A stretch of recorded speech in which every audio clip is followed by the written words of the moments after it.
अमित शाह आए, चाहे यहाँ पर कोई कर रहा हो, अब ये 15-20 दिन इन्होंने कार्यक्रम किए, आप बताओ किस जनता से मिले?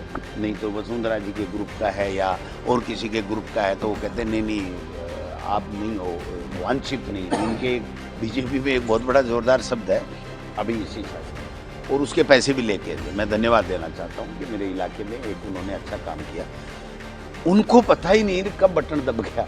दूसरे दिन वो गांव में पूछ रहे हैं कि यार वो प्रोग्राम करना है। बोले भाई साहब वो तो कल लोगों की गाड़ी कमाई को केवल और केवल इवेंट मैनेजमेंट है, चाहे वो अमित शाह आए, चाहे यहाँ पर कोई कर रहा हो। अब ये 15-20 दिन इन्होंने कार्यक्रम किए, आप बताओ किस जनता से मिले?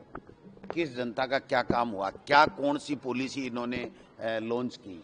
और बीजेपी के कार्यालय में तो गेट के ऊपर ऐसे भिखारी की तरह खड़े रहते हैं इनके बीजेपी के कार्यकर्ता, और उनसे मिला नहीं जाता है। कोई स्पेशल उनके ग्रुप का हो तब तो मिल लेते हैं, नहीं तो वसुंधरा जी के ग्रुप का है या और किसी के ग्रुप का है तो वो कहते हैं नहीं नहीं आप नहीं हो, वांछित नहीं। इनके बीजेपी में एक बहुत बड़ा जोरदार शब्द है दायित्व है, वांछित। ये 5-4 शब्द मैंने भी सुने हैं कि आपके पास क्या दायित्व है, जाते ही पूछते हैं आपके पास क्या दायित्व है। वो समझे नहीं बेचारा दायित्व क्या होता है ना। और फिर कहते हैं कि आप वांछित नहीं हो इसमें।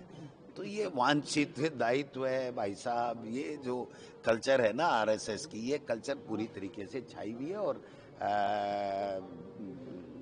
ब्यूरोक्रेसी पूरी की पूरी भ्रष्टाचार में लिप्त है, और इनके जनप्रतिनिधि उनकी 1% की भी चलती नहीं है। ये तो अपना समय व्यतीत कर रहे हैं और पर्चियों का इंतजार करते हैं कि कौन सी पर्ची कब बदल जाए, कब आ जाए, उसका काम कर रहे हैं। इनको चाहिए कि 2 साल के ऊपर इनको बताना चाहिए पूरे प्रदेश की जनता को कि हमने आपके लिए ये काम किया है। ये भारत सरकार के और मोदी जी के गुणगान के अलावा और उनकी पूंपाड़ी बजाने के अलावा न मदन राठौड़ जी कुछ कर पा रहे हैं न भजन लाल जी। आप बताइए, भजन लाल जी ने इतने बटन दबाए शिलान्यास के, उद्घाटन के, इनके एक भी मंत्री ने 2 साल में कितने उद्घाटन किए उसका ब्यौरा ले लीजिए। अपने प्रभार वाले जिले में या अपने खुद के विधानसभा में कितने किए वो बता दीजिए। ये बटन दबाना सीख गए, इवेंट मैनेजमेंट सीख गए। भजन लाल जी जिस दिन बटन दबा के आते हैं, शाम को उनको पूछे कि भाई किस किस का कहाँ से आपने उद्घाटन किया तो पता नहीं।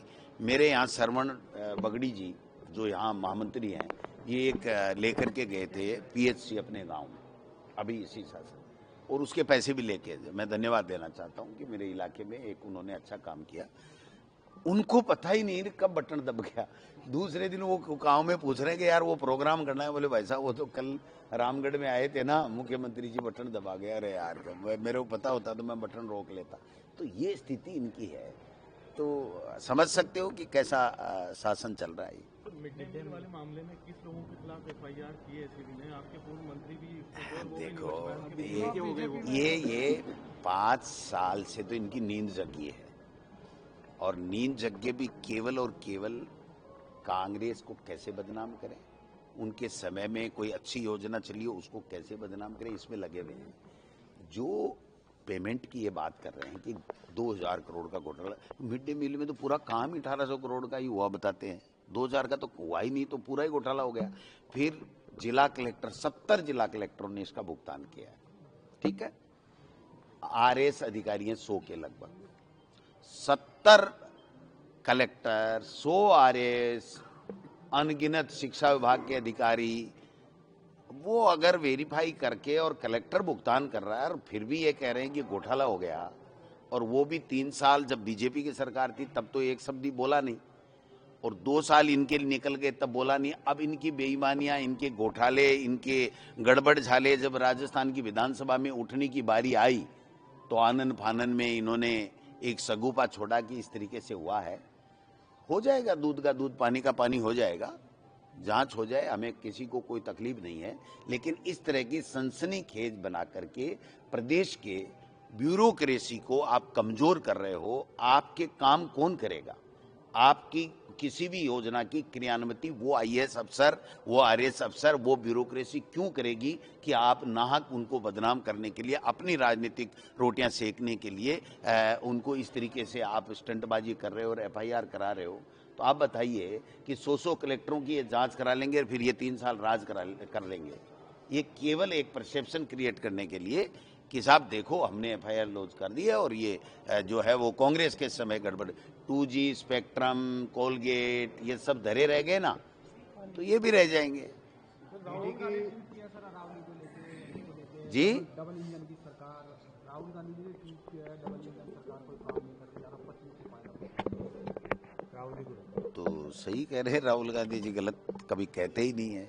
वो तो आगे होके के कहते हैं, अगर उनकी मान ली होती तो कोरोना में इतनी डेथें नहीं होती, उनकी मान ली होती तो आज ये ऑपरेशन सिंदूर अमेरिका के कहने से जो है वो बंद नहीं करना पड़ता। उनकी मान ली होती तो आज देश में इतनी प्रोग्रेस होती कि पूछो। पर राहुल गांधी जी का जो विजन है वो मैं समझता हूं कि ये इनके समझने के बलबूते की बात भी नहीं है।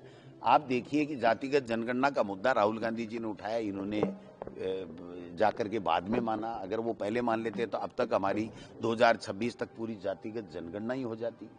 तो राहुल गांधी जी हमेशा जनता के मुद्दों की बात करते हैं, जनता की समस्याओं के समाधान की बात करते हैं। सरकार को विदेश नीति हो, चाहे हमारी आर्थिक नीति हो, चाहे कृषि नीति हो, चाहे शिक्षा के बारे में हो, वो चेताने का काम करते हैं। लेकिन ये तो इवेंट मैनेजमेंट की सरकारें हैं और सत्ता के दुरुपयोग करके और अपनी जो है वो सल्तनत बरकरार रखना चाहते हैं। सर बंगाल में ईडी की कार्रवाई लगातार हो रही है, इसका विरोध भी वो यहाँ भी आएगी, 2-1 साल रुक जाओ, यहाँ भी आएगी। जब चुनाव आएंगे तो ईडी फीडी सभी आएंगे।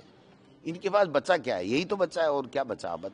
आप बताओ जी। बंगाल में चुनाव हैं तो उनके कार्यालय पे ईडी का छापा डाल दिया, मतलब उस कार्यालय में सारा भ्रष्टाचार का पैसा जमा है। कोई देता है? किसी प्राइवेट कंपनी जो काम करती है उसको कोई पैसा देता है ऐसे कोई? तो ये तो देखो साहब, बदमाश लोग हैं ये तो। जनता का अनादर करते हैं, जनता के पैसे का दुरुपयोग करते हैं, एक इस तरीके की थीम बना करके चलते हैं जिससे जनता भ्रमित होती रहे और हिंदू मुस्लिम की राह गलपाते हुए ये करते रहे। अब देखो ना, मदन राठौड़ ये नहीं बता रहे, मदन जी राठौड़, कि इस नए कानून में 40% पैसा स्टेट फंड का है। क्या वो स्टेट देने के लिए सक्षम है?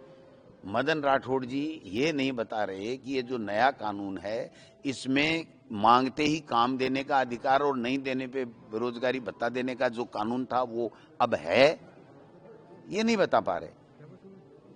केवल राम जी के नाम से आपत्ति है। राम जी के नाम से किसी को आपत्ति है? जब महात्मा गांधी ने गोली लगी तभी हे राम बोला था। तो अब क्या इन्हें हमको राम की बात सिखाएंगे?